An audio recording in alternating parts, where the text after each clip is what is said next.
భగవద్గీత 12వ అధ్యాయం భక్తి యోగం. ఈ 12వ అధ్యాయంతో భక్తి షట్కం సమాప్తం అవుతుంది. 13 నుంచి జ్ఞాన షట్కం ప్రారంభం అవుతుందండి. షట్ అంటే 6.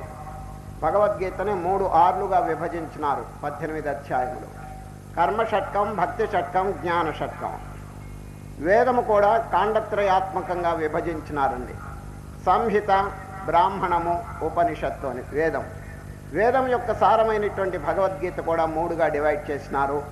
ఇప్పుడు ఈనాటితో ఈ భక్తి షట్కం సమాప్తం అవుతుందండి. భక్తి యోగం అనే పేరు. మొట్టమొదట ఈ భక్తిని గురించి 1-2 విషయములు మనం తప్పకుండా తెలుసుకోవలసి ఉన్నాము. ఏమనగా, అనేక మంది ఏదో పూజలు, పునస్కారములు, తీర్థయాత్రలు ఇవన్నీ జరుపుతున్నారండి, జపాలు, తపాలు. కానీ శ్రీకృష్ణ పరమాత్మ ఈ అధ్యాయంలో ఏం చెప్పినారో కొంచెం బాగా విచారణ చేయండి. సామాన్య భక్తి అందరికీ తెలుసండి, విశేష భక్తి అందరికీ పరిచయం లేదు. ఈ అధ్యాయంలో చెప్పబడింది విశేష భక్తి అండి. విశేష భక్తి అంటే ఏమిటి చెప్పండి? సామాన్యంగా మనం పూజలు చేసేటప్పుడు పుష్పాలతో పూజ చేస్తున్నాం. ఆ పుష్పములు ఎవరు తయారు చేసినారనే ప్రశ్న అండి. ఎవరండి తయారు చేసింది? మనం కాదు, సర్వేశ్వరుడు, ఆ భగవంతుని యొక్క సృష్టి అండి అది. వారు తయారు చేసిన పుష్పాలను వారికి సమర్పిస్తున్నాము. ఇది సామాన్యమైన పూజ అండి. మనము స్వయంగా కొన్ని పుష్పాలు తయారు చేసుకుని వారికి సమర్పించాలని, అది విశేష పూజ. అది అనగా హృదయ పుష్పం, అహింస అనే పుష్పం, దయ అనేటువంటి పుష్పం, శమం అనేటువంటి పుష్పం, ఇటువంటి పుష్పములన్నీ మనం తయారు చేసుకుని వారికి అర్పణ చేస్తే మహదానందపడతారండి. అది విశేష పూజ, గొప్ప పూజ. అది ఆ పూజ ఈ భక్తి యోగంలో చెప్పబడిందండి.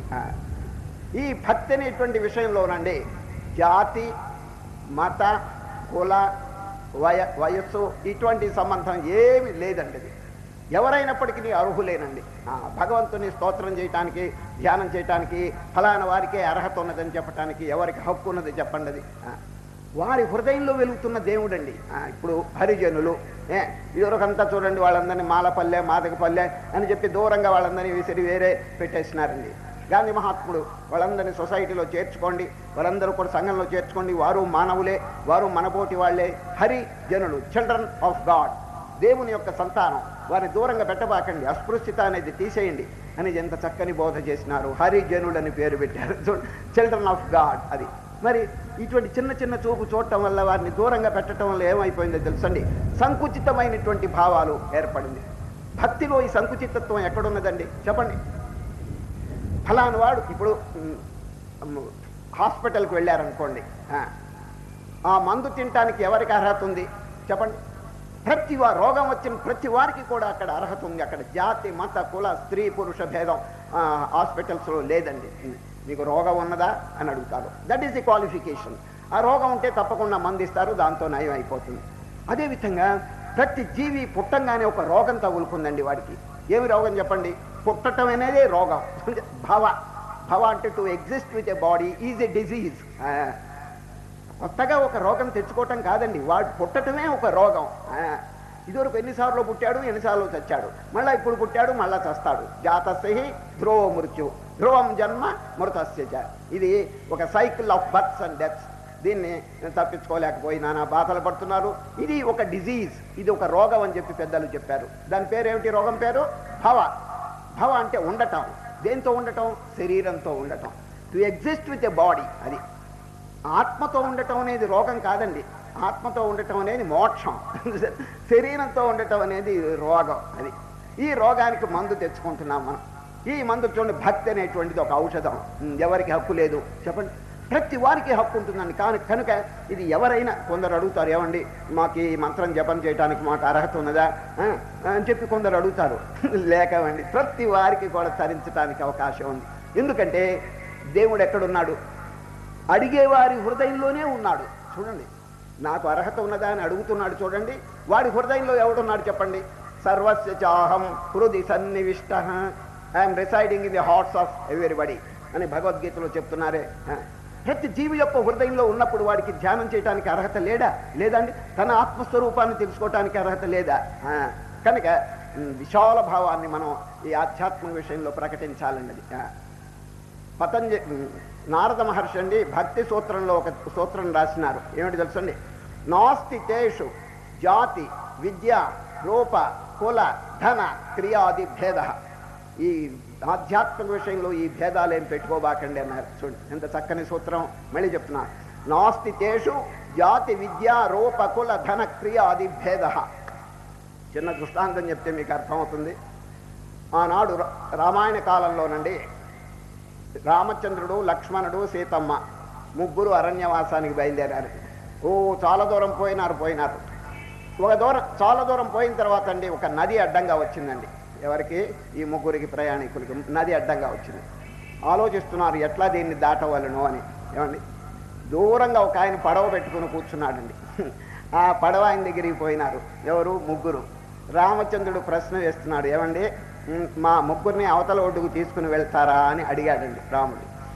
ఆ నావికుడున్నాడే ఈ పాదముల దగ్గర నుంచి శిరస్సు వరకు రామచంద్రుని ఒక్కసారి చూచాడండి.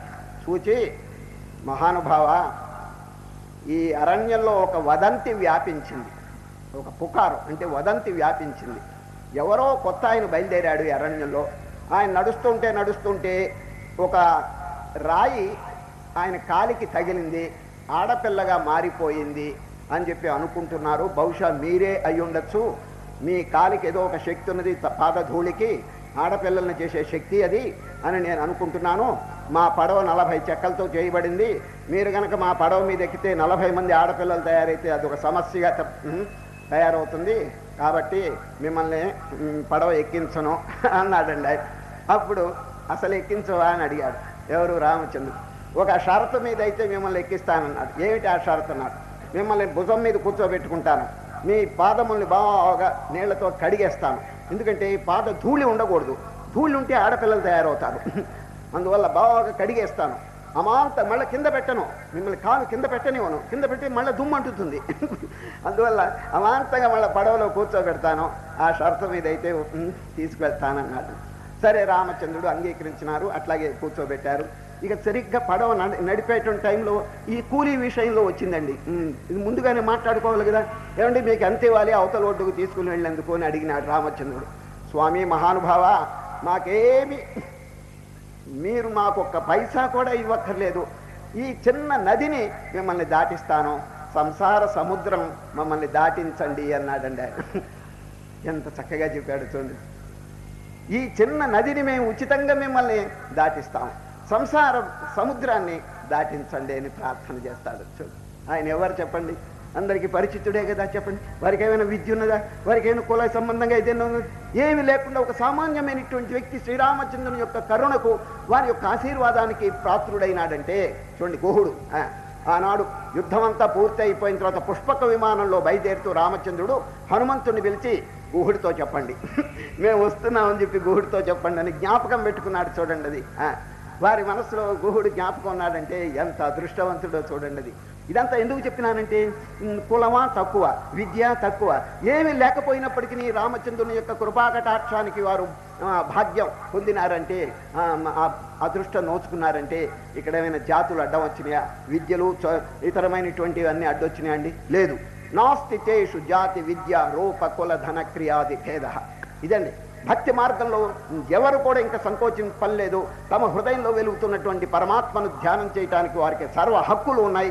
వారు వెంటనే ప్రారంభం చేయటం చాలా మంచిదండి. ఇంతవరకు ఎవరైనా హెసిటేట్ అంటే పెనుగులాడుతూ ఇది మనం చేయవచ్చునా లేదా అని చెప్పి అంటుంటే ఆ సంశయములు వారు దూరీకరించడం మంచిదండి. ఇది అయితే ఇంకొక విషయం ఈ భక్తి మార్గంలో జ్ఞాపకం పెట్టుకోవాలి. ఏమిటంటే, ధ్యానం చేసేటప్పుడు కానీ జపం చేసేటప్పుడు కానీ మనస్సు ఇతరత్ర పోకూడదండి. ఇది అనన్య.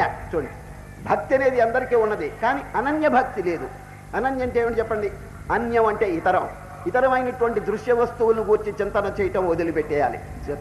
ఏ ధ్యేయం మీద మనస్సు నిలకడగా ఉన్నదో, దేని గురించి వారు జపం చేస్తున్నారో, దేని గురించి వారు లక్ష్యం పెట్టుకున్నారో అది మాత్రం తప్ప ఇంకా ఏది ఉండకూడదు. దీని పేరు అనన్య భక్తి అంటారు. చూడండి, ఇష్టదైవం అంటారు. చూడండి, దేవుళ్ళు చాలామంది ఉన్నారు, కానీ ఇష్టదైవం మీకు రాముడు, వారి కృష్ణుడు, వీరికి శివుడు, వారికి ఇంకొక దేవుడు, దేవి, గణపతి, సూర్యుడు, ఇట్లా అనేక మందికి అనేక ఇష్టదైవాలు ఉంటాయి. వారి మంత్రం చక్కగా జపం చేసుకోండి. అనన్యమైనటువంటి ఇతరమైనటువంటిది ఏ సంకల్పం మనస్సుకి రానేయకూడదండి.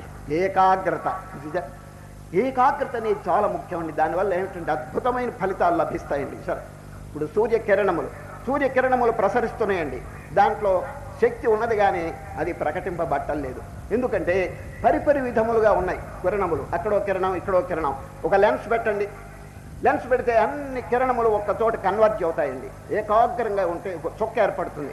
కింద ఒక పేపర్ పెట్టండి, ఇక్కడ లెన్స్ పెట్టి సూర్యప్రకాశంలో లెన్స్ కింద ఒక కాగితం పెట్టండి. It will burn away in course of time. ఒక 2 నిమిషాల్లో అది కాలిపోతుందండి. Where is the burning capacity చెప్పండి? కిరణముల్లో ఉన్నది, ఆ శక్తి ఉన్నది, కానీ విచ్ఛిన్నంగా పరిపరి విధములుగా పోయినందువల్ల ఆ శక్తి ప్రకటింపబట్టలేదు. అదేవిధంగా మనస్సు కూడా అద్భుతమైనటువంటి శక్తులు ఉన్నాయండి. ఏకాగ్రంగా ఉన్నప్పుడు అండి ఎటువంటి అద్భుతమైన ఫలితం కలుగుతుందో అది నేను నోటితో చెప్పడం కాదు, ప్రతి వారు కూడా అనుభవించి చూడవలసింది అంశం. ఏకాగ్రంగా ఉండి ఇతరమైనటువంటిది ఏది దిశశ్చనవలోకయన్, దిక్కులు చూడటం కానీ ఇతర సంకల్పములు కానీ ఏది మనస్సుకి రాకూడదన్నది. ఈ ఏకాగ్రత విషయంలో కూడా ఒక చిన్న దృష్టాంతం చెప్తాను. ఆనాడు మహాభారత సమయంలోనండి ద్రోణాచార్యులు వీళ్ళందరికీ విలువిద్య నేర్పుతున్నాడండి చిన్నప్పుడు. ఎవరికండి? కౌరవులు, పాండవులు. 100 మంది కౌరవులు, 5 మంది పాండవులు. ఎంతమంది చెప్పండి? 105. 105 మందికి చక్కగా విలువిద్య నేర్పి ఒక సంవత్సరం టెస్ట్ ఎగ్జామినేషన్ పరీక్ష పెట్టాలని అనుకున్నాడు ఎవరు? ద్రోణాచారి.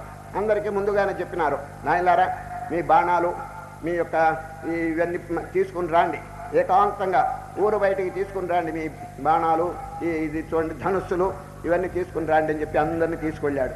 ఎక్కడికి? ఊరు బయటికి. అక్కడ ఒక పెద్ద చెట్టు ఉందండి, బ్రహ్మాండమైన చెట్టు. దాని చివర చిటారు కొమ్మకండి ఒక గడకర్ర కట్టాడండి, కట్టించాడు ఎవరు? ద్రోణాచారి. గడకర్ర. ఆ గడకర్ర చివర కొయ్య పక్షి వేలాడి తీయించాడండి. ఆ కొయ్య పక్షికి గాజు కన్ను పెట్టాడు. ఈ 105 మందిని చెట్టుకి దూరంగా తీసుకొచ్చాడు ఎవరు? ద్రోణాచారి. ఎగ్జామినేషన్ పరీక్ష. అయ్యా బీ రెడీ, అందరూ సిద్ధంగా ఉండండి, వారి ధనుస్సులు బాణాలు తీసుకుని అందరు రెడీగా ఉన్నారండి. నేను పిలిచిన వారు మాత్రం ముందుకు రండి అన్నాడు. ఒక్కరిని పిలిచాడండి ముందు, ఎవరో? ద్రోణాచారి. పిలిచిన తర్వాత సరిగా గురి పెట్టవయ్యా అన్నాడు. గురి పెట్టాడు, కొట్టబోతున్నాడండి. కొట్టబోయే టైంలో ఆపేసినాడండి ఎవరు? ద్రోణాచారి. ప్లీజ్ స్టాప్, మీరు కొట్టబోయే సమయంలో మీకు ఏమి కనిపిస్తున్నది అని అడిగాడండి ఎవరు? ద్రోణాచారి. ఆయన ఏం చెప్పాడు తెలుసండి? ఒక చెట్టు కనిపిస్తున్నది, చెట్టు పైన ఒక కర్ర కనిపిస్తున్నది, కర్ర పైన ఒక పక్షి కనిపిస్తున్నది అన్నాడండి. మీరేం కొట్టక్కర్లేదు కానీ దయచేసి వెళ్ళిపోండి అన్నాడండి ద్రోణాచారి. పంపించేశారండి. నెంబర్ 2 ఇంకొకరిని పిలిచారు. సరిగ్గా కొట్టబోయే సమయంలో మీకేం కనిపిస్తున్నది అని అడిగాడు ఎవరు? ద్రోణాచారి. ఆయన ఏం చెప్పాడు తెలుసండి? గురువు గారైన మీరు కనిపిస్తున్నారు అన్నాడండి. ఇంకా దయచేవయ్యా, మీరేం కొట్టక్కర్లేదు వెళ్ళిపోండి అన్నాడు. 3వ వాడిని పిలిచాడండి. మీకేం కనిపిస్తున్నది కొట్టబోయేటప్పుడు అంటే? ఆయన కూడా ఇదిగో చుట్టుపక్కన ఎవరో నడుస్తున్నారు, ఇదంతా ఇల్లు ఉంది అక్కడ, ఇట్లా చెప్పాడండి. ఆయన్ని కొట్టనివ్వలేదు. ఇట్లా అందరినీ విరమింపజేశాడండి, ఒక్కరిని కొట్టనివ్వలేదండి. ఆఖరికి అర్జునుడిని పిలిచాడండి. అర్జునే మారో కొట్టమన్నాడు ఒక్కసారి. సరిగా కొట్టబోయే టైంలో అడిగావు, ఆపు, మీకేం కనిపిస్తున్నది అని అడిగాడు ద్రోణాచారి. అర్జునుడు చూడండి ఎంత అద్భుతమైన జవాబు ఇచ్చాడంటే, మహానుభావ మాకేమీ కనిపించటం లేదు, పక్షి కూడా కనిపించటం లేదు, పక్షి కన్ను కనిపిస్తున్నది. పరీక్ష ఏమిటంటే పక్షి యొక్క కన్ను కొట్టాలండి, అది పరీక్ష. ఆ లక్ష్యము తప్ప ఇంకేది కనిపించట్లేదండి. అనన్య చూడండి, ఆ ఏకాగ్రత కాన్సన్ట్రేషన్ వల్ల మారో అన్నాడంతే. కొట్టండి అన్నాడు, ఒక దెబ్బకి ఎగిరిపోయిందండి ఆ పక్షి యొక్క కన్ను. చూచారా? పక్షి కాదు, పక్షి యొక్క కన్ను. అర్జునుడికి ఒక్కరికే సరి అయినటువంటి ఏకాగ్రత ఉన్నదని నిరూపించినారండి. అది ఇంతమంది ఉన్నారు కదా, 105 మంది. 105 మందికి ఏకాగ్రత సరి లేదండి, ఒక్కరికి మాత్రమే ఉన్నది. కనుక ఇప్పుడు అధ్యాయంలో ప్రవేశిస్తాము. 12వ అధ్యాయం భక్తి యోగం. భగవద్గీతలో ఉన్నటువంటి అధ్యాయములన్నిటిలో కల్లా చిన్నది, స్మాలెస్ట్ చాప్టర్. ఇటువంటిదే ఇంకొకటి ఉందండి, నంబర్ 15, 15వ అధ్యాయం పురుషోత్తమ ప్రాప్తి యోగం. ఈ 2 అధ్యాయములు భగవద్గీతలో స్మాలెస్ట్ చాప్టర్స్ అండి, చాలా చిన్నది. కాబట్టి మీ పిల్లలకు ఇంటి దగ్గర బాగా కంఠస్థం చేయించండి, చిన్న అధ్యాయములు కాబట్టి. ఏదైనా శుభకార్యం ఏదైనా వచ్చినప్పుడు వారి చేత, పిల్లల చేత చెప్పించండి. వేద ఘోష, ఇంట్లో జడమైనటువంటి మేళాలు ఇవన్నీ పెట్టుకుంటూ ఉంటారు. దానికంటే ఇది ఎంత గొప్పది చెప్పండి. సాక్షాత్ కృష్ణ పరమాత్మ యొక్క ముఖారవిందం నుంచి వెలువడినటువంటి దివ్య శబ్దం చూడండి, ఆ అమృత శబ్దం, వీణులకు ఎంతో విందుగా ఉండేటువంటి శబ్దం. దాన్ని మీ బిడ్డల చేత చక్కగా చెప్పించండి. ప్రతిరోజు కూడా అప్పుడప్పుడు ఏదైనా విశేష సమయంలో కానీ దీన్ని పారాయణం చేయించడం ఇవన్నీ చేస్తూ ఉండటం చాలా మంచిది. ఈ చిన్న అధ్యాయములు 12, 15 ఇది. ఏదైనా ప్రార్థన ఇవన్నీ చేయాలనుకుంటే 11వ అధ్యాయం ఉంది, నిన్న జరిగింది చూడండి. ఏకాదశి అధ్యాయం విశ్వరూప సందర్శన యోగం, అది అద్భుతమైనటువంటి ప్రార్థన. అది సన్యాసులకు కాషాయం ఇచ్చేటువంటి సమయంలో కూడా, అంటే తురీయాశ్రమం ఇచ్చేటువంటి సమయంలో ఈ 11వ అధ్యాయం పారాయణం చేస్తారండి. ఏది విశ్వరూప సందర్శన యోగం, ఇది ప్రార్థన సంబంధంగా అది చాలా గొప్పదండి. ఇది ఈ అధ్యాయంలో మొట్టమొదట శ్రీకృష్ణ పరమాత్మ ఏమీ చెప్పలేదండి. అర్జునుడు ఒక చిన్న ప్రశ్న అడుగుతారు. విశ్వరూపం అంతా చూచినారు కదండి, వారికి ఒక సందేహం కలిగింది. కృష్ణ, ఒక స్వరూపాన్ని ధ్యానం చేసేవారు గొప్పవారా, లేక ఏ రూపం చూడకుండా మనస్సులో ఏ నిరాకార నిర్గుణ స్వరూపాన్ని ధ్యానం చేసేవారు గొప్పవారా? ప్రశ్న అందరికీ అర్థమైందండి. చూడండి, ఇప్పుడు పటం అక్కడ పెట్టుకోండి, పూజ చేస్తున్నారు కొందరు. అక్కడ ఒక మూర్తి, దేవాలయంలో ఒక విగ్రహం ఉంది, దాన్ని పూజ చేస్తున్నారు. ఈ సగుణ పూజ గొప్పదా, లేక కొందరండి అసలు ఎదురుగుండా ఒక వస్తువుని పెట్టుకోవటం కానీ ఇదంతా ఏ ఉండదండి, కళ్ళు మూసుకుని తమ యొక్క హృదయంలోనే ధ్యానం చేస్తుంటారు. తమ హృదయంలో ఆత్మ ఉన్నది కదండి, ఆ ఆత్మస్వరూపాన్ని గురించి చక్కగా నిరాకారం, నిర్గుణ, నిర్వికార, నిశ్చల ఆత్మస్వరూపాన్ని గురించి చింతన చేస్తుంటారు. వీరిద్దరిలో ఎవరు గొప్పవారు? అదండి ప్రశ్న. అందరూ ఇటు సాకారమును అర్చించేవారా, నిరాకారమును ధ్యానం చేసేవారా? 2 తరగతులు వారు ఉన్నారు కదండి ప్రపంచంలో. వీరిద్దరిలో ఎవరు గొప్పవారు, శ్రేష్ఠులు అని అర్జునుడి గారికి ఒక సందేహం కలిగింది. ఏవం సతతయుక్తా ఏ భక్తాస్త్వాం పర్యుపాసతే ఏ చాప్యక్షరమవ్యక్తం తేషాం కే యోగవిత్తమా. దానికి శ్రీకృష్ణ పరమాత్మ రిప్లై వండర్ఫుల్గా ఉందండి, చాలా అద్భుతంగా ఉందండి. ఇప్పుడు ప్రపంచంలో మనం ఈ రేషియో ప్రపోర్షన్ కనుక జాగ్రత్తగా చూస్తే, ఎవరెవరు ఎంతంత సంఖ్యలో ఉన్నారు అని చెప్పి చూస్తే, ఈ సాకారమును పూజ చేసేటువంటి వారే 100కి 95% ఉన్నారండి. 100కి 95 మంది ఉన్నారు. ఏ ఒక్క 5 మంది నిరాకారమును గురించి ధ్యానం ఎక్కడో ఏకాంతంలో ఆశ్రమాల్లో కూర్చుని, మఠాల్లో కూర్చుని ఆ నిర్వికల్పమైనటువంటి స్వరూపాన్ని ధ్యానం చేస్తున్నారు. 5% అండి. 95% ఈ సాకారమునే చూడండి. ఎక్కడ చూసినా గుళ్ళు, గోపురాలు, తీర్థస్థానాలు, పూజలు, పునస్కారములు ఇవన్నీ కూడా భాష్యంలో జరిగిపోతున్నాయి. సరే, ఇప్పుడు ఈ నిరాకారమే గొప్పదని చెప్పితే ఏమైపోతారు చెప్పండి? సాకారం వాళ్ళంతా 100కి 90 నిరుత్సాహపడిపోతారు. సరే, శ్రీకృష్ణ పరమాత్మ బాగా ఆలోచించి ఎవరికి దెబ్బ లేకుండా మధ్య తరగతిగా జవాబు చెప్పారండి. నాయన అర్జున, ఇద్దరూ గొప్పవారే, కానీ శ్రద్ధతో ధ్యానం చేసేటువంటి వారు గొప్పవారు అన్నట్టు. శ్రద్ధ అనే దానికి వాల్యూ ఇచ్చారు అక్కడ. మయ్యావేశ్య మనో ఏ మాం నిత్యయుక్త ఉపాసతే శ్రద్ధయా పరయోపేతాస్తే మే యుక్తతమా మత. అర్థమైందండి? మళ్ళీ చెప్తున్నాను. మయ్యావేశ్య మనో ఏ మాం నిత్యయుక్త ఉపాసతే శ్రద్ధయా పరయోపేతాస్తే మే యుక్తతమా మత. అర్జున, సాకారం అయితే నిరాకారం అయితే 2 ఫలితాలు, ఒకే ఫలితాన్ని ముందు ముందు కలుగు చేస్తున్నాను. ఇప్పుడు సాకారం నిరాకారంలోకి తీసుకొస్తుంది, నిరాకారం నుంచి మోక్షం పొందుతాడు. సరే, కనుక సాకారం తక్కువ అని మనం ఎట్లా చెప్పగలం చెప్పండి? వారికి కూడా శ్రద్ధ, భక్తి ఇవన్నీ ఉంటే చక్కగా ఫలితాలు కలుగుతాయి అన్నది. ఏ నాటికైనా నిరాకారంలోకి వాడు తప్పకుండా ప్రవేశించి తీరతాడు. ఇప్పుడు ఎల్లప్పుడూ ఒక వ్యక్తి ఎలిమెంటరీ కోర్సులో ఉంటాడా చెప్పండి? నెమ్మదిగా హై స్కూల్ కోర్సులోకి వస్తాడు, దాంట్లోంచి కాలేజీ నుంచి గ్రాడ్యుయేట్ అవుతాడు. అదేవిధంగా ఈ ఆధ్యాత్మిక పాఠంలో కూడా ఈ సాకారం అనేది ఎలిమెంటరీ కోర్స్ అనుకోండి. దాన్ని నిరుత్సాహపరచకూడదండి.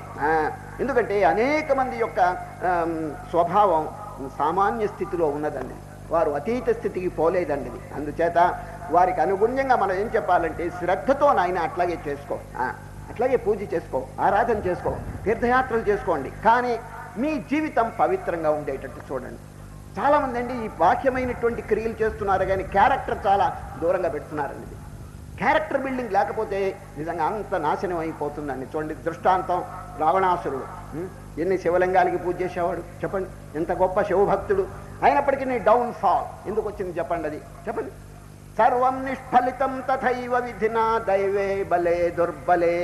ఆ character building, moral training, ethical లేదు కాబట్టి అది పడిపోయినాడు ఆయన. చూచారు ఎంత ఎన్ని శివలింగాలకి పూజ చేసేవాడు చెప్పండి. ఎప్పుడు స్ఫటికలింగం వారి దగ్గర ఉంటుందటండి, ఎవరికి రావణాసుడి దగ్గర.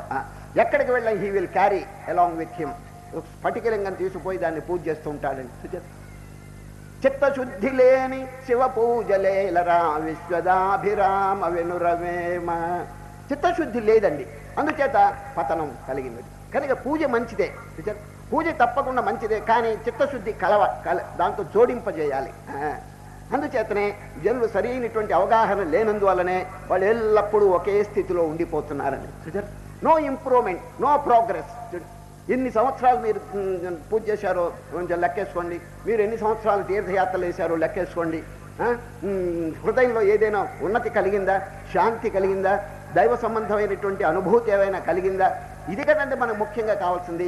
ఎక్కడున్నది లోటు, అది ఇప్పుడు మనం విచారించాలండి. సరే, ఏ డ్రాబ్యాక్ మనలో ఉంటే ఈ స్థితి కలుగుతున్నదని విచారణ చేసి దాన్ని రెక్టిఫై చేసుకోవాలి. ఏటికి ఎక్కడో తెలిసిన క్యారెక్టర్, అది మన చరిత్ర విషయం చాలా హోప్లెస్గా తయారవుతున్నదని కేర్ చేయటం లేదు. మనకు కావాల్సింది పూజ. పూజ అనేది చూస్తున్నారే కానీ యాత్రలు అనేది చూస్తున్నారు, రామకోటి అనేది రాస్తున్నారు. కోపం తగ్గిందా, అసూయ తగ్గిందా, ద్వేషం తగ్గిందా అని ఎవరైనా ఆలోచిస్తున్నారని చెప్పండి. ఇది కనుక చరిత్ర కనుక హీనమైతే మానవుడి పతనం అయిపోతాడండి. అది కనుక అన్నిటికంటే ముఖ్యం ఏమిటంటే క్యారెక్టర్ అంటే ఏమిటి, మన చరిత్ర, మన స్వభావం. ఇంగ్లీష్లో ఒక చక్కని వాక్యం ఉంది, చెప్తాను. If your wealth is last, nothing is lost. చూడండి, మహనీయులు చెప్పిన వాక్యం. If your wealth is last, nothing is lost. If your health is lost, something is last. But if your character is lost, everything is lost. డబ్బు పోతే తిరిగి సంపాదించుకోవచ్చండి, ఆరోగ్యం పోతే పూర్ణ ఆరోగ్యం మళ్ళీ తెచ్చుకోవటం కష్టం అంటున్నాడు. చూడండి, ఆరోగ్యం తగ్గితే ఇదివరకున్న పూర్ణారోగ్యం అంతా రావటం కష్టం అండి. అది అంచేత if your health is lost, something is lost అంటున్నాడు. If your wealth is lost, డబ్బు కనకపోతే నథింగ్ ఈజ్ లాస్ట్. ఎందుకంటే ఇప్పుడు 100 రూపాయలు పోయినాయి అనుకోండి, 100 రూపాయలు తిరిగి సంపాదించుకోవచ్చు. చూచారా, ఆ విధంగా ఆరోగ్యం సంపాదించడం కష్టం కాబట్టి సంథింగ్ ఈజ్ లాస్ట్ అన్నాడు. If your health is lost, something is last. But if your character is lost, everything is lost. నీ చరిత్ర, నీ పవిత్రత గనక పోతే ఇక ఎందుకు పనికి రాకుండా పోతావు. ఒకవేళ ఈ ప్రపంచం వాళ్ళు నిన్ను మానవుని నెత్తి మీద ఎక్కించవచ్చు, ఎందుకంటే వారి అధికారం, వారి డబ్బు చూసి ఏదైనా కొంచెం వారిని ఘనంగా చూసినా భగవంతుని దృష్టిలో ఏమైపోతారు చెప్పండి. లోకుల దృష్టిలో మనం గొప్పవారం కావటం అనేది పెద్ద గొప్ప కాదండి. భగవంతుని దృష్టిలో వీడు గొప్పవాడు అని ఏలు పెట్టి చూపించాలి. యో మద్భక్త సమే ప్రియ, గీతలో ఈ అధ్యాయంలోనే వస్తుందండి. సార్, నాకు ఎవరంటే ప్రియుడు, నా భక్తుడు. భక్తుడు అంటే ఏమిటి, గుణాలు చెప్తాడు. 26 సుగుణములు భక్తి గుణాలు చెప్తాడండి. ఈ 26 గుణాలు ఎవరు ఆచరణలో పెడతాడో వాడు హీఈస్ డియరెస్ట్ టు మీ అంటాడు శ్రీకృష్ణుడు. నాకు ధనవంతులు పెద్ద గొప్ప కాదు, అధికారవంతులు గొప్ప కాదు. ఎవరు గొప్ప తెలిసిన, నేను చెప్పినటువంటి ఈ భక్తి గుణాలను ఎవరు నిత్య జీవితంలో ఆచరణలో పెడుతుంటారో they are dearest and nearest to me. భక్తిమాన్ యస్సమే ప్రియ, యో మద్భక్త సమే ప్రియ. ఇప్పుడు దేవుడు అందరికీ గొప్పవాడేనండి కదండి. మీకు గొప్పవారు, వారి గొప్పవారు. దేవుడు అంటే అందరికీ గొప్పవారు, కానీ దేవుని దృష్టిలో మనం గొప్పవారమా కాదా అది చూడాలండి. అర్థమైందండి. ఇప్పుడు మనం అందరం దేవుణ్ణి ఏమంటే మహానుభావ అని చెప్పి ప్రార్థన చేస్తుంటాం, చాలా గొప్పవాడు మన దృష్టిలో. కానీ దేవుని దృష్టిలో మనం ఎట్లా ఉన్నాం చెప్పండి. మనం కూడా గొప్ప స్థితిలో ఉండాలండి దేవుని దృష్టిలో. ఎప్పుడు ఉంటాను తెలిసిన, వారు బోధించింది మనం చక్కగా ఆచరిస్తుంటే వారికి ఎంతో ఆనందం. గీతలో ఏం చెప్పారు, అర్జున నేను చెప్పిన బోధంతా మీరు విన్నారు, 10 మందికి ప్రచారం చేయండి.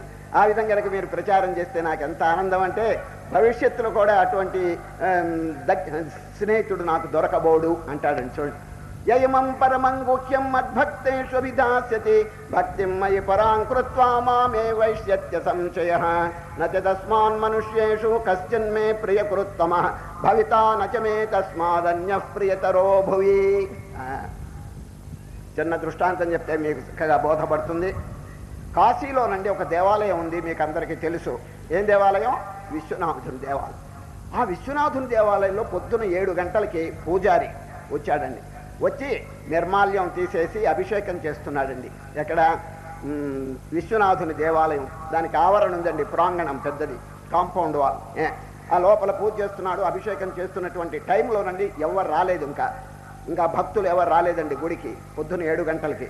అప్పుడు ఆకాశంలో నుంచి బ్రహ్మాండమైన శబ్దంతో ఒక బంగారపు పళ్ళెం కింద పడిందండి. ఇక్కడ తట్ట అంటారేమో, బంగారపు పళ్ళెం ఆకాశంలో నుంచి మంచి శబ్దంతో కింద పడిందండి. ఈయన ఆశ్చర్యపడి ఏమిటి శబ్దం అని చెప్పి పూజ ఆపేసి పరిగెత్తాడండి. ఎవరు? పూజారి. చూస్తే బంగారపు పళ్ళెం అండి. ఎంత విలువ అంటే ₹1,00,000 ఖరీదు చేస్తుందండి ఆ పళ్ళెం. దాన్ని ఏమండి, బంగారు పళ్ళెం ఎవరైనా వదులుతారా చెప్పండి? దాన్ని తీసుకుంటారు కదా. దాన్ని తీసుకోవడానికి పట్టుకున్నాడు, మట్టి మూకుడుగా తయారైందండి. అవతల బారేశాడు. మరలా ఇంకోసారి పట్టుకున్నాడు, మళ్ళా మట్టి మూకుడు అయిపోయింది. వదలంగానే బంగారం అయిపోయింది. దాని మీద ఒక వాక్యం రాసి ఉండటం చూచాడండి ఎవరు? ఈ పూజారి. ఏమని ఉన్నదో తెలుసండి? నా భక్తునకు అని ఉందండి. నా భక్తునకు, టు మై డివోటీ, అది దాని మీద రాసి ఉంటుంది. మరి ఎవడైనా భక్తుడైతే వాడికి చెందుతుంది అది. ఈ పూజారి గారు రోజు పూజ చేస్తున్న భక్తుడు కాదనమాట, చూసారా? అందువల్ల ఈయన గారు తాకితేనండి బంగారం కాదు, మట్టి అయిపోయిందండి. ఎప్పుడు ఈ శబ్దం, బ్రహ్మాండమైన శబ్దం వినిపించిందో చుట్టుపక్కల వారందరూ పరిగెత్తుకుంటూ వచ్చారండి. ఎక్కడికి? దేవాలయం. వందల మంది వచ్చేసి అందరూ తాకటం, మట్టి అయిపోతున్నారు. ఎవరు తాకినా కూడా మట్టి అయిపోతున్నది. ఏమిటిది వండర్గా ఉంది అని చెప్పి ఈ వార్త అన్ని రాజుగారి చెవిలో పడిందండి. కాశీరాజు, కాశీ పట్టణానికి రాజుగారు ఉన్నారండి. ఆయన చెవిలో, ఏమండో మీ దేశం లోపల, అంటే ఈ గుడి మీ దేశం లోపలే ఉంది కదండి విశ్వనాథం దేవాలయం, అక్కడ ఆవరణలో ఆకాశంలోంచి బంగారం పళ్ళెం పడింది అని వార్త వచ్చిందండి. వెంటనే రాజుగారికి కావాల్సిన డబ్బు ఉందండి, ఈ బంగారం పళ్ళెం కూడా కొట్టేయాలని చూచాడండి. ఎవరు? రాజుగారు. మంత్రి గారికి చెప్పండి, పోలీసులందరినీ తీసుకువెళ్ళి ఆపండి, రాజుగారు వచ్చే వరకు ఎవరిని రానివ్వకండి దగ్గరికి, నేను వచ్చి తీసుకుపోతానని చెప్పి పోలీసులు ముందు పంపించేశాడు. వాళ్ళందరూ కూడా అందరిని అటకాయించేశారు. ఇక రాజుగారు ఏనుగు మీద ఎక్కొచ్చాడండి, టీవీగా బయలుదేరి వచ్చాడు. దేవాలయం దగ్గర దిగాడండి. అందరిని నెట్టి అవతల బారేశారు. సరిగ్గా రాజుగారు వచ్చే ఆ మట్టి, అది బంగారపు పళ్ళెం పట్టుకున్నాడు. ఇది వరకు అందరు తాకినప్పుడే కొంత బాగుందండి, ఇప్పుడు నల్లగా మారిపోయిందండి. దరిద్రం. మళ్ళా వదిలేశాడు, బంగారం అయిపోయింది. అవమానం అయిపోయిందండి. అందరూ తిట్టారు, ఏంటి రాజు తాకినప్పుడు ఇంకా నల్లగా ఉంది, ఏంటి దరిద్రం. చూసారా? ఆ సిగ్గు భయపడిపోయి అవమానం భరించలేక నెత్తి మీద కొట్టేసుకుని ఏనుగు మీద ఎక్కి స్పీడ్ పెట్టిపోయినాడండి. ఎవరు? రాజుగారు. చూడండి, రాజుగారికి దక్కలేదు, పండితులకి దక్కలేదు, పామరులకి దక్కలేదు, ఎవరికి ఆ పళ్ళెం దక్కలేదు. మరి ఎవరికి చెందినట్టు చెప్పండి? ఈ విధంగా జనస్తోమం అంతా అక్కడ చేరేటప్పటికీ ఎక్కడ జనసంఖ్య ఉంటారో అక్కడ బీద వాళ్ళంతా అడుక్కుంటారండి. భౌతే విచ్చాండి, ఏమండి కొంచెం డబ్బులు ఇవ్వండి, అన్నం పెట్టండి అని ఇట్లా అడుక్కుంటూ ఉంటారు. అక్కడ ఒక బారులు తీర్చి కుంటివాళ్ళు, గుడ్డివాళ్ళు, అవిటివాళ్ళు వీళ్ళందరూ కూర్చున్నారండి. ఎక్కడ? దేవాలయం ముందుగా. ఆ మార్గం గుండా ఒక ఆయన వస్తున్నాడండి. ఆయన గుడ్డలు చూస్తే చినిగిపోయిన గుడ్డలండి, ముఖం చూస్తే పెద్ద అందం లేదండి. ఆయన వస్తున్నాడండి. వచ్చి అందరిని అడుగుతున్నాడు, ఏమిటి ఇది జనం అంతా, ఏమిటి ఆకాశంలోంచి పళ్ళెం పడిందట, అందరూ చూడటానికి వస్తున్నారని చెప్పి. దారిలో ఉన్నటువంటి బీదవాళ్ళని చూసేటప్పటికి హృదయం కరిగిపోయిందండి ఎవరికి? ఆ వచ్చే ఆయనకి. అయ్యో భగవంతుడు నాకు కళ్ళు ఇచ్చినాడే, గుడ్డివాడు చేసినారే, వీళ్ళు గుడ్డివాడిగా ఉన్నాడే, నాకు కాళ్ళు బాగున్నాయే, వీడు కుంటివాడిగా ఉన్నాడే, ఎంత బాధపడుతున్నాడని చెప్పి గుండె కరిగిపోయి కంటి వెంట ధారధారగా నీళ్లు కారుస్తున్నాడండి. ఎంత బాధపడుతుంటాడో ఆ గుడ్డివాడు, ఆ కుంటివాడు అని చెప్పేసి నెమ్మదిగా లోపలికి వెళ్ళాడండి. వెళ్ళి అందరితో పాటు ఆయన కూడా బంగారం పళ్ళెం తాకాడండి. తాకితే ధగ మేలిమి బంగారం మోస్తరు మెరవటం మొదలుపెట్టిందండి. మేలిమి బంగారం మోస్తరు ప్రకాశిస్తున్నదండి. ఎవరు? ఈయన తాకితే అందరూ చుట్టూ చేరారు. ఏమండి మీరేం చదువుకున్నారని? ఓ అంటే నా రాదు అన్నాడండి. మీకంత డబ్బు ఉన్నదన్నాడు. రాత్రికి భోజనానికి లేదు అన్నాడండి. ఇటు పాండిత్యం లేదు, డబ్బు లేదు, మరి ఎందుకు భగవంతుడు వారిని మెచ్చుకున్నారు చెప్పండి? ఆ హృదయ చూడండి, ఆ కరుణ, దయ, ప్రేమ, పరోపకారం పొంగి పొరలుతున్నదండి. అయ్యో నేనొక్కడిని తింటే ఎట్లా, నేనొక్కడిని ఆనందపడితే ఎట్లా, నా ఆనందం వారు కూడా అనుభవిస్తే ఎంత బాగుంటుంది, నాకు భగవంతుడు కళ్ళిచ్చి ఎంతో ఆరోగ్యం కలుగు చేశాడు, పాపం వాళ్ళు ఎంత బాధపడుతున్నారని చెప్పి ఇతరుల బాధ తన బాధగా ఆయన భావిస్తున్నాడు. దీని పేరు ఆత్మౌపమ్యం. గీతలో చెప్తాడు చూడండి, ఆత్మౌపమ్యన సర్వత్ర సమం పశ్యతి యోర్జున సుఖం వా యది వా దుఃఖం సయోగి పరమో మతః. సోదరత్వం నేను చెప్పలేదండి గీతలో, not brotherhood but treat others as your self. Not as your brother. నీ సోదరుల వలే కాదు నాయన, నీ వలే చూసుకో. అప్పుడు తన మీద ఎంతో ప్రేమ ఉంటుందిగా, ఇతరుల మీద కూడా ప్రేమ వర్షింపజేస్తాడు. చూచారా? కనుకనే ఈ అధ్యాయంలో మీరు ఎక్కడైనా చూడండి, భక్తిమాన్ యస్సమే ప్రియ యో మద్భక్త సమే ప్రియ. నేను చెప్పినటువంటి భక్తి గుణములు ఎవరు ఆచరణలో పెడతాడో వాడు నాకు ప్రీతి పాత్రుడు. ఇప్పుడు కనుక దేవుడు అందరికీ గొప్పవాడే, కానీ దేవుని దృష్టిలో మనం గొప్పగా ఉండాలంటే వారు బోధించినటువంటి సద్గుణాన్ని మనం ఆచరణలో పెట్టాలి. ఎప్పుడో శ్రీకృష్ణ పరమాత్మ రిప్లై చూడండి ఎంత అద్భుతంగా ఉందో. అర్జునుడి ప్రశ్న పురస్కరించుకుని కృష్ణుడు చెప్తున్నారు, ఏమండి సగుణ ఆరాధకులు గొప్పవారా, నిర్గుణ ఆరాధకులు గొప్పవారా అని ప్రశ్న చేస్తే, ఇద్దరు గొప్పవారే కానీ శ్రద్ధ అవసరం అని అర్జునుడు. శ్రద్ధయా పరయోపేతాస్తే మే యుక్తతమామత. శ్రద్ధ అంటే ఏమిటి చెప్పండి? శ్రద్ధ అంటే ఫెయిత్. ఇప్పుడు చూడండి, గుళ్ళోకి వెళ్ళారండి, గుళ్ళోకి వెళ్తే అక్కడ ఏమున్నది? రాయి కదా, రాయి. ఒక విగ్రహం అంటే రాయిగా, స్టోన్. ఎవరైనా అక్కడ స్టోన్ అని చెప్పి అనుకుంటారా? కాదండి, విశ్వాసం. అక్కడ సాక్షాత్ శాంక్టమ్ శాంక్టోరియం, అవతరించినటువంటి దేవుడు అని చెప్పి అనుకుంటారే కానీ రాయి అని చెప్పి ఎవరు అనుకోరండి. అది శ్రద్ధ. ఆ శ్రద్ధ ఎంతంత గొప్పగా ఉంటుందో అంతంత ఫలితం వస్తుంటుందండి. చూచారు? శ్రద్ధ కనుక లేకుండా ఎవరైనా వచ్చి ఇదంతా రాయి రప్ప, దీనివల్ల దండం పెడితే ఏం లాభం అని చెప్పి ఎవరైనా అనుకుంటే వారికి అంతే ఫలితం వస్తుందండి. చూచారు? ఇప్పుడు భగవంతుడు ఎన్నో మేలు చేస్తున్నాడు మనకి చూడండి. అయినప్పటికీ భగవంతుడిని క్రిటిసైజ్ చేసేవాళ్ళు కూడా కొందరు ఉన్నారండి. అటువంటి సర్వజ్ఞుడు, ఆమ్నిపొటెంట్ అండ్ ఆమ్నిషియన్, అందరి యొక్క హృదయంలో వెలుగుతున్నటువంటి వారిని కూడా విమర్శ చేసేవాళ్ళు అక్కడక్కడ ఉన్నారండి. అది గీతలో కూడా చెప్తారు, అవజానంతి మా మూఢ మానుషేం తనుమాశ్రితం పరం భావమజానంతో మమ భూత మహేశ్వరం. అది ఒక చోట ఒక చిన్న గాథ చదివాను. ఒక పట్టణంలో ఒక ప్రొఫెసర్ ఉన్నాడండి. Professor MA mathematics. ఎంఏలో సబ్జెక్ట్ ఏమిటంటే ఆయనకి గణిత శాస్త్రం అండి. ఫస్ట్ పాస్ అయినాడు, ప్రొఫెసర్గా ఉన్నాడండి. ఆయన తల బట్టతలండి. ఆయనకు భగవంతుని మీద అంత విశ్వాసం లేదండి. ఆ కాలేజీలో ఉన్నటువంటి స్టూడెంట్స్ అంతా సమీపంలో 2 మైళ్ళ దూరంలో ఒక గ్రామంలో ఉత్సవం జరుగుతుంటే ప్రిన్సిపాల్ గారిని అడిగి సెలవు తెప్పించుకున్నారండి. ఏమండి, 2 మైళ్ళ దూరంలో ఒక పెద్ద ఉత్సవం జరుగుతుంది, ఈరోజు సెలవు ఇప్పించండి అని విద్యార్థులందరూ ప్రిన్సిపాల్ గారు సెలవు తెప్పించుకున్నారు. అందరూ చూడటానికి వెళ్ళారు, ఉత్సవం చూడటానికి. ఈ బట్టతల ఆయన ఉన్నాడు చూడండి, మ్యాథమెటిక్స్ ప్రొఫెసరు. ఆయన దేవుడి మీద అంత విశ్వాసం లేదు. అయినప్పటికీ స్టూడెంట్స్ అంతా వెళ్తున్నారు, అక్కడ ఏం జరుగుతుందో చూస్తే మంచిదని నెమ్మదిగా బయలుదేరాడండి. ఎప్పుడు? మధ్యాహ్నం 12 గంటలకు బయలుదేరాడు. 4 మైళ్ళండి ఎండ. అదంతా ఎడారి ప్రదేశం, ఇసుక ప్రదేశం. దారిలో పోతుంటే కాళ్ళంతా మాడిపోయి ఒళ్ళంతా చెమట పట్టేసి నీడ లేదండి, ఒక చెట్టు లేదు. దూరంగా ఒక చెట్టు కనిపించిందండి. చెట్టు కనిపిస్తే దాని వైపు వెళ్ళి కాసేపు విశ్రాంతిగా ఉన్నాడండి. ఆ చెట్టు ఏం చెట్టో తెలుసండి? మర్రి చెట్టు అండి. మర్రి చెట్టు పెద్ద బ్రహ్మాండమైన చెట్టు. కాసేపు విశ్రాంతిగా ఉంటే మంచిదని గుడ్డపరుచుకున్నాడండి. ఎవరు? ఎంఏ గారు. గుడ్డపరుచుకుని ఒక్కసారి అట్లా వాలాడు. వారి దృష్టి ఎక్కడ పడిందంటే చెట్టు మీద పడిందండి. చెట్టును చూచాడు. మర్రి చెట్టుకి సన్న కాయ కనిపించిందండి ఈయనకి. ఎవరికి? ఈ ప్రొఫెసర్ గారికి. మర్రి చెట్టు పెద్దదండి, చెట్టు పెద్దది, కానీ కాయ చిన్నది. ఈయనప్పుడు వెంటనే ఆలోచించినాడు, నిజంగా దేవుడు గనక ఉంటే సన్నటి గుమ్మడి తీయకు ఇంతలో గుమ్మడికాయ పెట్టాడు. ఇంత పెద్ద చెట్టుకి according to ratio and proportion 1/2 ton కాయ ఉండాలి. అసలు 1/2 టన్ను కాయ. చూడండి, నేను మ్యాథమెటిక్స్ కదండి, రేషియో కట్టేశాడు అప్పుడే. సన్న గుమ్మడి తీగకు ఇంతలా గుమ్మడికాయ పెట్టిన దేవుడు ఇంత పెద్ద మర్రి చెట్టుకి ఎంత కాయ పెట్టాలి చెప్పండి? అకార్డింగ్ టు రేషియో 1/2 టన్ను కాయ పెద్దది పెట్టాలి అని. ఇదేంటిది ఇట్లా పెట్టాడేమిటి? గాడ్ నోస్ నో మ్యాథమెటిక్స్ అనేసాడండి. దేవుడు గారికి లెక్కలే తెలియవు అనేసాడు ప్రొఫెసర్ గారు. ఈ విధంగా ఆలోచిస్తుంటే గాలి వీచిందండి. గాలి వీస్తే గాలికండి ఒక మర్రికాయ రాలిందండి. ఆ రాలటం ఎక్కడ రాలిందో తెలిసిన వాడి బట్టతల మీద వచ్చి పడిందండి. ఆ పడటం మంచి వెలాసిటీతో పడింది, సూది గుచ్చుకున్నట్టు గుచ్చుకుందండి. అప్పుడు అనుకున్నాడు, నిజంగా నేను అనుకున్నట్టు 1/2 టన్ను కాయ అయితే నా బుర్ర రామార్పణం అయిపోయేది ఇప్పుడు. అప్పుడు అన్నాడు, God knows not only mathematics but morality also అన్నాడండి. దేవుడి గారికి లెక్కలే కాదు, కొంచెం నీతి నియమం కూడా ఉంది. ఎందుకంటే నాబోటి వాళ్ళని కాపాడాడు అన్నాడు. లేకపోతే బుర్ర పగిలి చచ్చేవాడు వాడు అంత కాయ కనుకుంటే. చూడండి, యాత్రికులు ఎంతమందో వస్తారు, తల దాచుకుంటారు. పెద్ద పెద్ద కాయలు పెడితే బరువు కదా అని చెప్పి భగవంతుడు ఎంతో ఆలోచించి సన్నకాయ పెట్టాడని తర్వాత తెలుసుకున్నాడండి. చూడండి, ఇంత జానాబెత్తుడు మనిషి వచ్చి సర్వజ్ఞుడైనటువంటి పరమాత్మను విమర్శ చేయడానికి పూనుకున్నాడే, దానికి ఏమైనా అర్థం ఉందండి అది?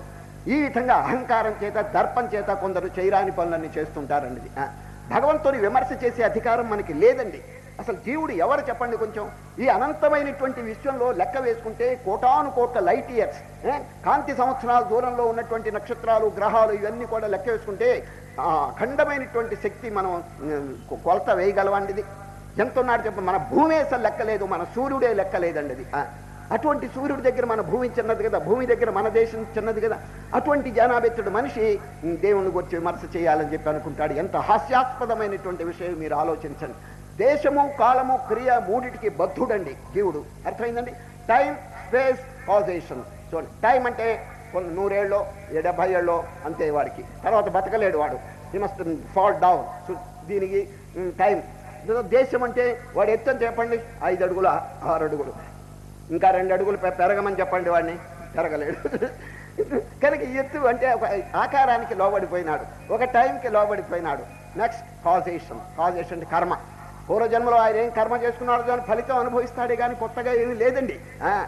పెద్ద పెద్ద సంపదలు పొందాలంటే పొందలేడు.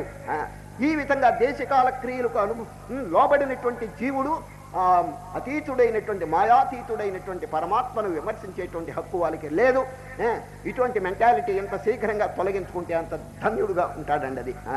ఇప్పుడు శ్రీకృష్ణ పరమాత్మ భక్తి యోగంలోనండి అద్భుతమైనటువంటి విషయాలు చెబుతున్నారు. ఏమిటంటే, అర్జున, నిరాకారం చాలా గొప్పదే, కానీ సాకారంలో అనుభవం లేకపోతే నిరాకారంలో నా అనుభవం పొందటం కష్టం. అది మొట్టమొదట్లో అభిమానం కలిగిన వారికి, దేహాభిమానం కలిగిన వారికి దాంట్లో ప్రొసీడ్ కావటం కష్టం. క్లేశో అధికతరస్తేషాం అవ్యక్తాసక్తచేతసాం అవ్యక్తా హి గతిర్దుఃఖం దేహవద్భిరవాప్యతే. ప్లీజ్ అండర్లైన్, దేహవద్భి. నేను దేహం అని అనుకున్నవాడు దాంట్లో ప్రొసీడ్ కావటం కష్టం అండి. ఎందుకంటే దేహాభిమానం చావకపోతే ఇంకా ఆత్మస్వరూపాన్ని ఎట్లా పొందగలడు వాడు చెప్పండి? కనుక ఇవన్నీ విచారణ చేసి బాగా డివైడ్ చేసి చూడండి, రేపటి నుంచి వస్తుంది అద్భుతమైనటువంటి విచారణ. క్షేత్రజ్ఞ విభాగ యోగం. ఇవన్నీ ఈ విధంగా చక్కగా విచారణ చేసి సెపరేట్ చేసుకోవాలండి. ఇప్పుడు పాలు నీళ్లు కలిసినాయి ఏమండి, పాలు మనకి రావాలంటే ఎట్లా వస్తాయండి? కలిసిపోయింది. హంసను తీసుకురండి, చక్కగా పాలు తాగేస్తుందండి. అదేవిధంగా ఈ ప్రపంచంలో సత్యము అసత్యము, నిత్యము అనిత్యము, జడము చైతన్యము ఇవన్నీ కలిసిపోయినాయి. కలిసిపోతే రెండింటిని అనుభవిస్తుంటే ఏమైందంటే శాంతి లేకపోతున్నది. కనుక మనం ఏం చేయాలి? ఉపనిషత్తులో చెప్పినారు చూడండి, కఠోపనిషత్తు చివరి శ్లోకం అండి, అద్భుతమైంది. అంగుష్ఠమాత్ర పురుషోంతరాత్మ సదా జనానాం హృదయే సన్నివిష్టః తం స్వాచ్చరీరాత్ ప్రవృహేన్ ముంజాదివేషీకాం ధైర్యేణ తం విద్యాచ్చుక్రమమృతమితి. కఠోపనిషత్తు చివరి శ్లోకం. దర్భగడ్డిలోనండి పూజ చేసేటప్పుడు దర్భగడ్డి కావాలండి. అది ముంజగడ్డి లోపల ఉంటుందండి, ముంజగడ్డి. కనుక పురోహితులు నెమ్మదిగా ముంజగడ్డిని ఇట్లా తెరిచి ఆ దర్భగడ్డిని తుంచి పూజకి తీసుకుపోతారండి. సరే, ఆ ఉపమానం చెప్పారు. అది ఏ విధంగా ముంజగడ్డిలో దర్భగడ్డి ఇముడిందో అదేవిధంగా శరీరం లోపల ఆత్మ అనేది వికసిస్తుంది, ప్రకాశిస్తున్నది. బాగా విచారణ చేసి దాన్ని వేరు చేయాలి. చేసి ఆ లోపల సచ్చిదానంద స్వరూపంలో మనం తాదాత్మ్యం పొందటం నేర్చుకోవాలి. అదే మోక్షం.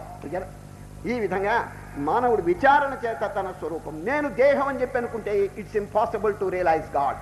ఎవరు కూడా దేవుణ్ణి పొందలేరండి. నేను దేహం అని చెప్పి అనుకుంటే దేహాభిమానం చంపేస్తున్నదండి. ఇదే రామతీర్థులు ఇటువంటి మహనీయులండి బాగా సాధన చేసి చేసి I'm not the body, I'm not the mind, I'm not the senses అని చెప్పి బాగా మననం చేసి చేసి చక్కగా అనుభూతిని పొందినారండి. ఎవరు? ఇప్పుడు రామతీర్థుడు నేను పోవచ్చున్నాను అని అనడు, ఇప్పుడు అనడండి. ఏమంటాడు తెలిసిన? వీడిపోతున్నాడు అని అంటాడు. కనుక అంత సెపరేట్ చేసుకోవటం నేర్చుకుంటే ఎంతో ఆనందం కలుగుతుంది. చూడండి, ఈ రెండింటిని వేరు చేయటమే యోగం.